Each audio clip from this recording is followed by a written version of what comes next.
ಕಾರ್ಯಕ್ರಮದಲ್ಲಿ ಇವತ್ತು ನಾನು ಪರಿಚಯ ಮಾಡ್ತಾ ಇರುವ ಪುಸ್ತಕ ದಿವಂಗತ ಬನ್ನಂಜೆ ಗೋವಿಂದಾಚಾರ್ಯರು ಬರೆದಿರುವಂತಹ ವಾಲ್ಮೀಕಿ ಕಂಡ ರಾಮಾಯಣ ಎಂಬ ಪುಸ್ತಕ.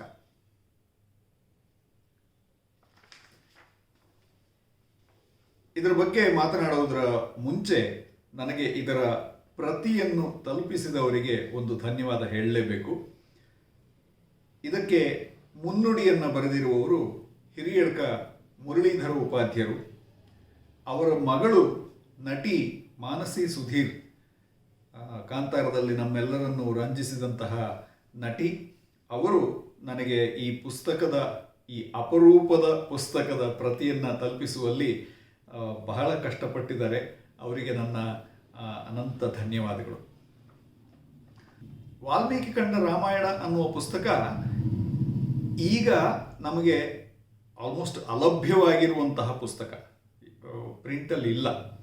ಇದು ಬನ್ನಂಜೆ ಗೋವಿಂದಾಚಾರ್ಯರು ಬರೆದಿರುವಂತಹ ರಾಮಾಯಣ, ವಾಲ್ಮೀಕಿ ರಾಮಾಯಣದ ಬಾಲಕಾಂಡದ ವಿಶ್ಲೇಷಣೆ. ಇದು ದೊಡ್ಡ ಪ್ರಾಜೆಕ್ಟ್ ಆಗಬೇಕಿತ್ತು ಅಂತ ಅವರೇ ಹೇಳ್ಕೊಂಡಿದ್ದಾರೆ. ಆದರೆ 1986ರಲ್ಲಿ ಪ್ರಕಟವಾದ ಬಳಿಕ ಉಳಿದ 6 ಕಾಂಡಗಳ ಬಗ್ಗೆ ಬನ್ನಂಜೆಯವರ ವಿಶ್ಲೇಷಣೆ ಬಂದಿಲ್ಲ.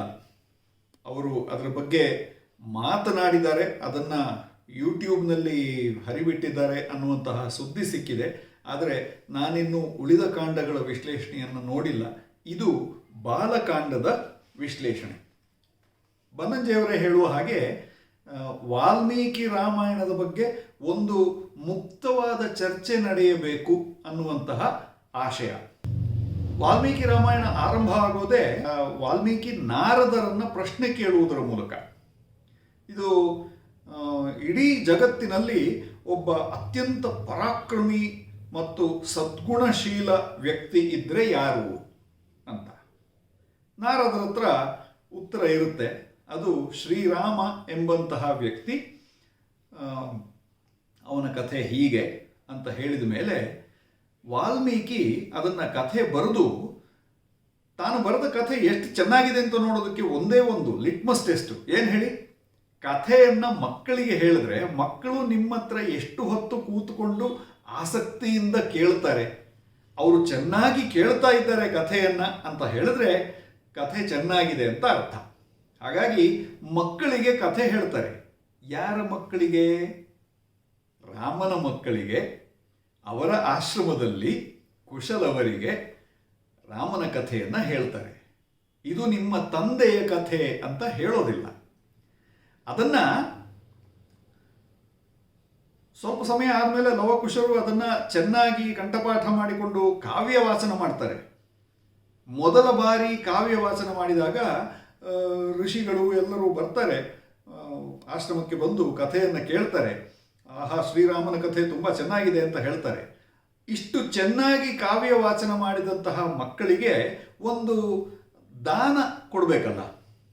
ಏನು ದಾನ ಕೊಡೋದು ಅಂತಂದರೆ, ಇವತ್ತಿಗೆ ನಾವು ಮದುವೆ ಸಮಾರಂಭಗಳಿಗೆ ಹೋದಾಗ 1,000 ರೂಪಾಯಿ ಕವರ್ನಲ್ಲಿಟ್ಟು ಕೊಟ್ಟ ಹಾಗೆ ಆ ಥರದ್ದೆಲ್ಲ ಅಲ್ಲ.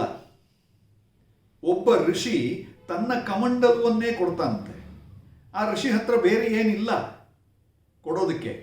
ತನ್ನ ಹತ್ತಿರ ಕೊಟ್ಟರೆ ಯಾವುದು ಪೂರ್ತಿ ಖಾಲಿಯಾಗಿ ಹೊರಟು ಹೋಗುತ್ತೋ ಅದು ದಾನ ಅಂತ. ಈ ಥರದ ಹಲವಾರು ದಾನಗಳ ವಿಷಯ ಮಾತು ಬರುತ್ತೆ. ವಿಶೇಷವಾದ ವಿಷಯಗಳು ಈ ಬನ್ನಂಜೆಯವರ ವಾಲ್ಮೀಕಿ ಕಂಡ ರಾಮಾಯಣ ಪುಸ್ತಕದಲ್ಲಿ ಇದೆ. ದಶರಥನಿಂದ ಆರಂಭಿಸಿದರೆ ಅವನಿಗೆ 3 ಜನ ಹೆಂಡತಿಯರು ಅಂತ ನಾವು ಕೇಳಿದ್ದೀವಿ. ಆದರೆ ವಾಸ್ತವದಲ್ಲಿ ವಾಲ್ಮೀಕಿ ಬರೆದ ಪ್ರಕಾರ 3 ಜನ ಹೆಂಡತಿಯರು ಮಾತ್ರ ಅಲ್ಲ, 3 ಜನ ಪಟ್ಟದರಸಿಯರು. ಅವನಿಗೆ 350 ಜನ ಬೇರೆ ಹೆಂಡತಿಯರು ಇದ್ದರು.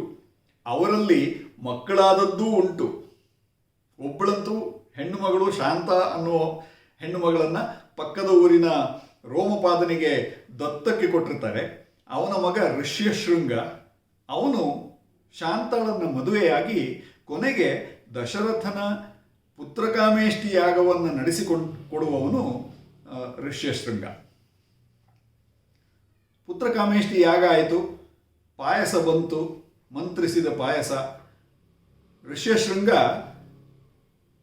ನಿಮ್ಮ 3 ಜನ ಹೆಂಡತಿಯರಿಗೆ ಕೊಡಿ, 4 ಜನ ಮಕ್ಕಳಾಗ್ತಾರೆ ಅಂತ ಕೊಡ್ತಾನೆ.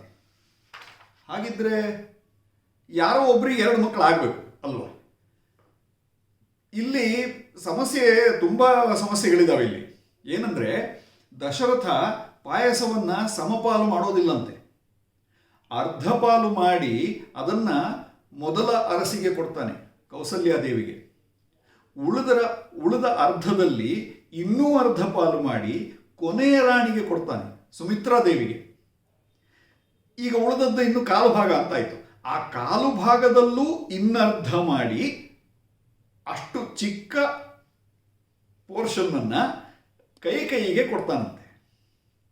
ಅದರಲ್ಲಿ ಉಳಿದದ್ದು ಇನ್ನೊಂದಷ್ಟು 8ನೇ ಒಂದು ಭಾಗ ಇದೆಯಲ್ಲ, ಅದನ್ನ ಮತ್ತೆ ಕೌಸಲ್ಯಾದೇವಿಗೆ ಕೊಡ್ತಾನಂತೆ. ಹಾಗಿದ್ರೆ ಅವನಲ್ಲಿ ಒಂದು ಆಸೆ ಇತ್ತು, ಏನು ಅಂದ್ರೆ ಕೈಕೇಯಿಗೆ ಮಕ್ಕಳಾಗದೇ ಇದ್ರೆ ಒಳ್ಳೇದು ಅಂತ. ಯಾಕಂದ್ರೆ ಅವನು ವರ ಕೊಟ್ಟಿದ್ದಾನೆ, ನಿನ್ನ ಮಗನಿಗೆ ಪಟ್ಟ ಕಟ್ತೇನೆ ಅನ್ನುವಂತಹ ವರವನ್ನ ಕೈಕೇಯಿಗೆ ಕೊಟ್ಟಿದ್ದಾನೆ.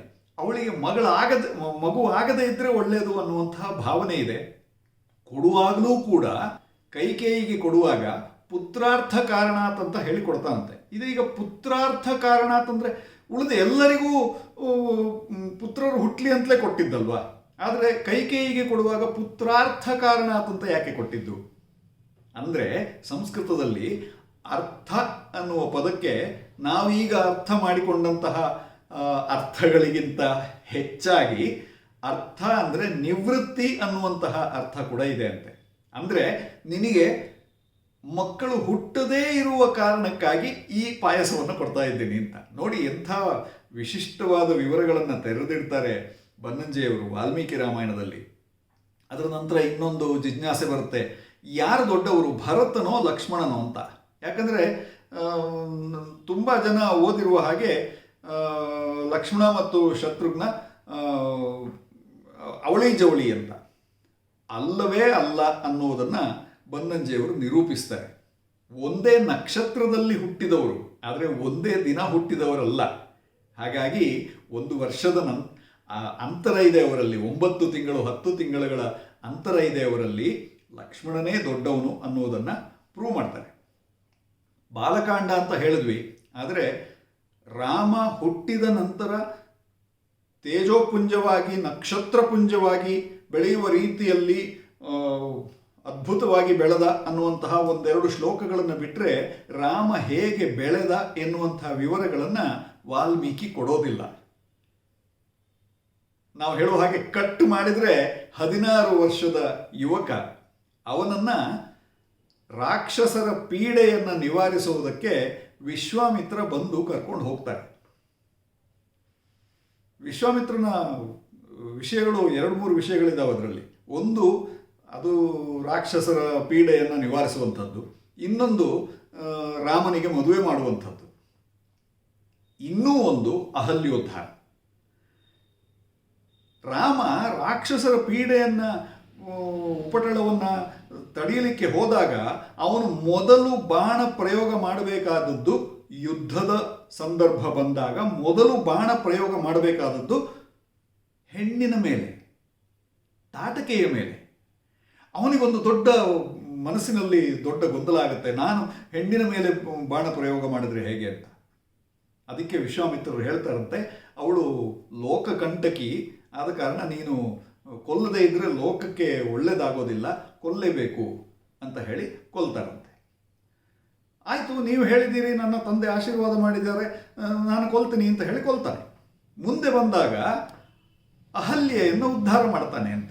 ಇಲ್ಲಿ ಇನ್ನೂ ಕೆಲವು ಸ್ವಾರಸ್ಯಕರವಾದ ವಿಚಾರಗಳನ್ನು ಹೇಳ್ತಾ ಹೋಗ್ತಾರೆ ಬನ್ನಂಜೆಯವರು. ಅಹಲ್ಯೆ ಮಾಡಿದ ತಪ್ಪು ಏನು? ಅವಳಿಗೆ ಇಂದ್ರ ಗೌತಮ ಮಹರ್ಷಿಯ ರೂಪದಲ್ಲಿ ಬಂದದ್ದು ಗೊತ್ತಾಗಲಿಲ್ಲ, ಹಾಗಾಗಿ ಅವನನ್ನು ಕೂಡಿದ್ಲು, ಅದು ಅವಳು ಮಾಡಿದ ತಪ್ಪು ಅಂತ. ವಾಲ್ಮೀಕಿ ರಾಮಾಯಣದ ಪ್ರಕಾರ ನಡೆದದ್ದು ಹೀಗಲ್ವೇ ಅಲ್ಲ. ಗೌತಮ ಮಹರ್ಷಿ ತಪಸ್ಸಿಗೆ ಹೋದರೆ ಅಹಲ್ಯೆಯ ಬಗ್ಗೆ ಗಮನನೇ ಕೊಡ್ತಾ ಇರಲಿಲ್ಲ. ಈಕೆ ವಯಸ್ಸಿನಲ್ಲಿರುವ ಹೆಣ್ಣು, ಸಹಜವಾದ ಕಾಮನೆಗಳು ಇರುವಂತಹ ಹೆಣ್ಣು. ಬಂದದ್ದು ಇಂದ್ರ ಅಂತ ಗೊತ್ತಾಗುತ್ತೆ, ಸಮಾಗಮಕ್ಕೆ ಸಿದ್ಧ ಆಗ್ತಾಳೆ. ಅದು ಅವಳು ಮಾಡಿದ ತಪ್ಪು. ಪರಪುರುಷ ಸಂಘ ಅಲ್ಲ. ಅದು ಕೂಡ ಹೇಳ್ತಾರೆ ವಾಲ್ಮೀಕಿ. ಬರೀ ಪರಪುರುಷ ಸಂಘ ಮಾತ್ರ ಅಲ್ಲ, ಇದು ದೇವಸಂಘ. ಬಂದವನಿಗೆ ಯಾರೋ ಏನೋ ಮಾಡಿಕೊಂಡು ಸುಮ್ಮನೆ ಸುತ್ತಾಡಿಕೊಂಡಿರುವ ಆಕರ್ಷಕನಾಗಿ ಕಾಣುವಂತಹ ವ್ಯಕ್ತಿ ಅಲ್ಲ, ದೇವೇಂದ್ರ ಬಂದಿರೋದು. ಅವಳಿಗೆ ಗೊತ್ತಾಗುತ್ತೆ. ಹಾಗಾಗಿ ಅವಳು ತಪ್ಪು ಮಾಡ್ತಾಳೆ. ಆಮೇಲೆ ತನ್ನ ಚಿತ್ತವನ್ನು ಶುದ್ಧಿ ಮಾಡಿಕೊಳ್ತಾಳೆ. ರಾಮ ಬರುವವರೆಗೆ ಪ್ರಾಯಶ್ಚಿತ್ತ ಅಂದರೆ ಅದು. ಇಲ್ಲಿ ನಿಜವಾದ ನಷ್ಟ ಆದದ್ದು ಯಾರಿಗೆ? ಉದ್ದೇಶ ಇಂದ್ರನನ್ನು ಕರೆಸಿ ಇಂದ್ರ ಗೌತಮನ ಕಣ್ಣಿಗೆ ಕಾಣುವ ಹಾಗೇನೆ ಅಲ್ಲಿಂದ ಹೋಗಬೇಕು. ಯಾಕೆ ಅಂತಂದರೆ ಗೌತಮ ಸಾಧನೆ ಮಾಡಿದ ತಪಶಕ್ತಿ ಎಲ್ಲವೂ ಒಂದೇ ಸಲಕ್ಕೆ ಮುಗಿದು ಹೋಗಬೇಕು. ಶಾಪ ಅನ್ನುವಂಥದ್ದು ಉದ್ದೇಶಪೂರ್ವಕವಾಗಿ ತಗೊಂಡು. ಇಂದ್ರನಿಗೆ ಏನು ನಷ್ಟ ಆಯ್ತು ಅದರಿಂದ? ಏನೂ ಆಗಿಲ್ಲ. ಇಂದ್ರನಿಗೆ ಏನಾದರೂ ಈ ಶಾಪದಿಂದ ಏನಾದರೂ ನಷ್ಟ ಆಯ್ತನ್ನ ಎಲ್ಲಾದರೂ ಓದಿದ್ದೀರಾ, ಕೇಳಿದ್ದೀರಾ? ನಷ್ಟ ಆದದ್ದು ಗೌತಮನಿಗೆ. ಈ ಥರದ ತುಂಬ ವಿಚಾರಗಳು ಈ ಪುಸ್ತಕದಲ್ಲಿ ಬರ್ತಾ ಹೋಗ್ತವೆ. ನಾವು ಕೊನೆಯಲ್ಲಿ ಅರ್ಥ ಮಾಡ್ಕೊಳ್ಬೇಕಾಗಿದ್ದು, ವಾಲ್ಮೀಕಿ ಶ್ರೀರಾಮನನ್ನು ಮನುಷ್ಯನಾಗಿ ಹುಟ್ಟಿ ದೈವತ್ವಕ್ಕೆ ಏರಿದವನು ಅಂತ ತೋರಿಸಲೇ ಇಲ್ವಂತೆ. ಅವನು ದೈವಾಂಶ ಸಂಭೂತ ಅನ್ನುವುದನ್ನೇ ತೋರಿಸ್ತಾ ಹೋಗ್ತಾರೆ.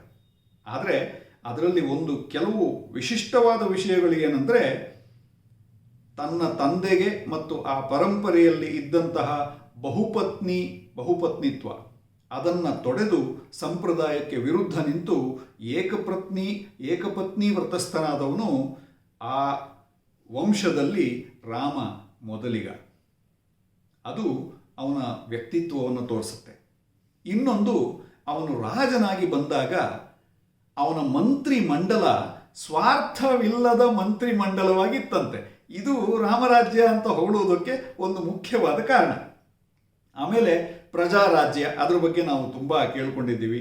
ಪ್ರಜೆಗಳು ಯಾವ ರೀತಿಯಲ್ಲಿ ಏನು ಹೇಳಿದರೂ ಅದಕ್ಕೆ ಅಪಚಾರ ಆಗಬಾರ್ದು ಅನ್ನುವ ರೀತಿಯಲ್ಲಿ ನಡೆದುಕೊಂಡಂತಹ ರಾಮ. ಇಂಥ ಶ್ರೀರಾಮನ ಬಗ್ಗೆ ಒಂದು ಕಾಂಡದಲ್ಲಿ ಹೇಳೋದಕ್ಕೆ ಸಾಧ್ಯ ಇಲ್ಲ. ಅದನ್ನು ಬನ್ನಂಜಿಯವರು ಒಪ್ಕೊಳ್ತಾರೆ. ಇನ್ನಷ್ಟು ವಿವರಗಳು ಬೇಕಾಗಿತ್ತು. ಬಂದಾಗ ಓದೋಣ. ಸದ್ಯಕ್ಕೆ ವಾಲ್ಮೀಕಿ ಕಂಡ ರಾಮಾಯಣದಲ್ಲಿ ಇಷ್ಟು ವಿಷಯಗಳಿವೆ. ಈ ಪುಸ್ತಕದ ಪ್ರತಿಗಳನ್ನು ಮತ್ತೊಮ್ಮೆ ಅಚ್ಚು ಹಾಕಿಸಬೇಕು ಅಂತ ನಾವು ಈ ಮೂಲಕ ಕೇಳ್ಕೊಳ್ಬೇಕು. ಯಾಕಂದರೆ ಇದೊಂದು ಅಷ್ಟು ಅತ್ಯಂತ ಅಲಭ್ಯ ಪುಸ್ತಕ. ಈ ಪುಸ್ತಕವನ್ನು ಬರೆದ ಬನ್ನಂಜೆ ಗೋವಿಂದಾಚಾರ್ಯರಿಗೆ ಧನ್ಯವಾದಗಳು. ಕೇಳಿದ ನಿಮಗೆಲ್ಲರಿಗೂ ಧನ್ಯವಾದಗಳು. ಜಯ ರಘುನಂದನ ಸೀತಾರಾಮ್ ದಶರಥ ನಂದನ